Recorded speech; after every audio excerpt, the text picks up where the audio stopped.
The day her mother chose her husband, Adaeze chose something else entirely. The life she had always watched from a distance but never touched. From the balcony of her new high-rise apartment overlooking Lagos traffic and glittering billboards, she sometimes wondered which decision had truly been made that day. Did she marry a man, or did she marry an escape route? Growing up in a cramped two-bedroom flat in Surulere, Adaeze learned early what instability sounded like. It sounded like landlords banging on metal gates. It sounded like whispered arguments about overdue rent. It sounded like her mother crying softly at night, thinking her daughter was asleep. Her mother, Ngozi, carried pride like expensive perfume, strong and impossible to ignore, but pride did not pay bills.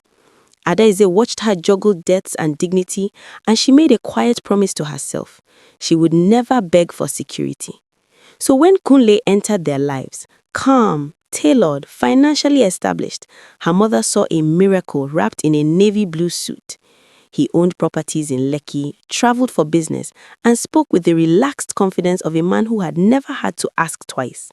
He is stable, her mother repeated, as if stability were a love language. Adaeze listened.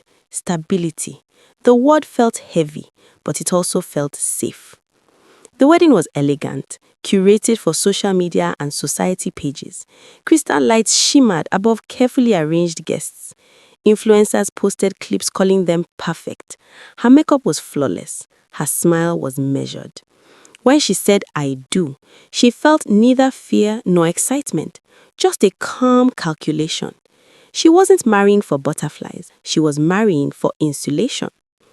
Their apartment in Ikoyi was everything she once dreamed of. Marble countertops, floor-to-ceiling windows, a closet that felt like a boutique. She launched a small fashion brand within months, using the exposure that came naturally with Kunle's network. Rooftop brunches turned into investor introductions. Weekend getaways doubled as branding opportunities. Her Instagram grew. Orders increased. On the surface, she was thriving. But behind closed doors, their conversations were efficient, almost corporate. They discussed schedules, investments, expansion plans. Kule admired her ambition, the way one admires a promising startup, supportive but observant. He funded her first collection without hesitation, transferring the money with a simple nod. "We're a team," he would say, and she would nod back, aware that every team has a captain. At public events, they looked aligned, coordinated outfits, synchronized smiles. At home, an invisible imbalance lingered.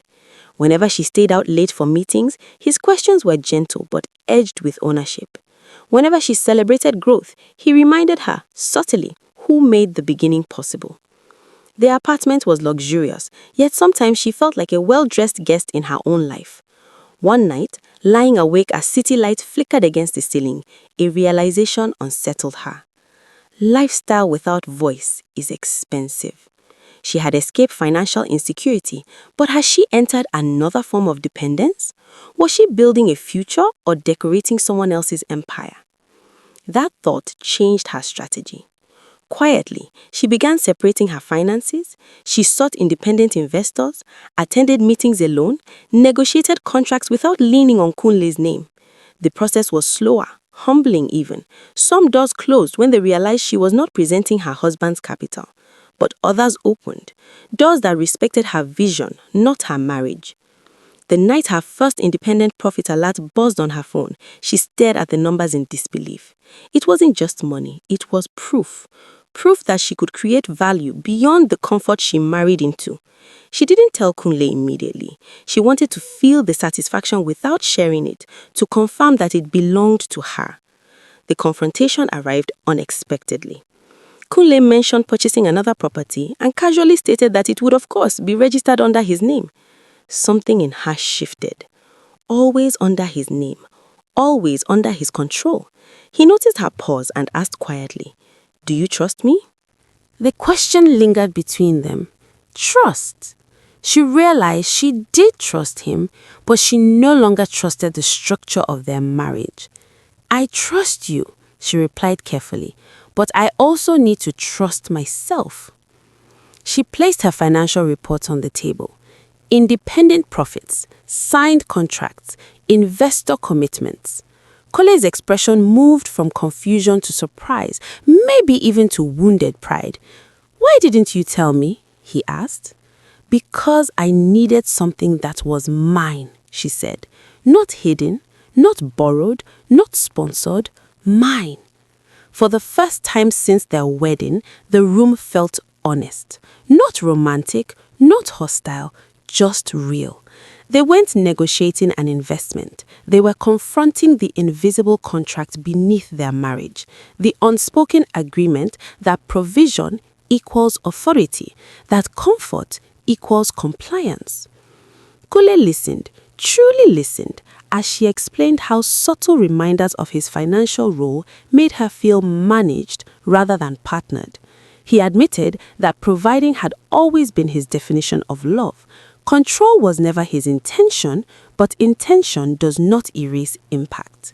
They agreed on something radical in its simplicity, transparency, and shared ownership. The next property would carry both their names. Future investments would be discussed as equals. Her brand would remain independently structured, not as a branch of his empire, but as a collaboration when she chose. It wasn't dramatic, no shouting, no threats, just a recalibration. Weeks later, the atmosphere in the apartment felt lighter. Laughter came more easily. Decisions felt mutual. Her ambition no longer needed to hide, and his provision no longer needed to dominate. Balance replaced silent tension. When her mother visited and observed the shift, she tilted her head thoughtfully. "You look different," she said. "I am," Adaize replied. Her mother had chosen a provider, and perhaps she was right to. Security matters, stability matters, but Adaize had learned something equally important. Security without autonomy becomes another form of poverty. In the end, she didn't reject the lifestyle. She refined it. She kept the marble floors and rooftop dinners. She kept the ambition and the elegance. But she added something non-negotiable: her voice. Because in modern city life, wealth can open doors, but only self-definition allows you to walk through them freely. Marriage can be a merger, but it does not have to be an acquisition. Love can coexist with ambition, but only when both partners choose alignment over silent hierarchy. If her mother chose the man, Adaize chose herself within the marriage, and that choice made all the difference.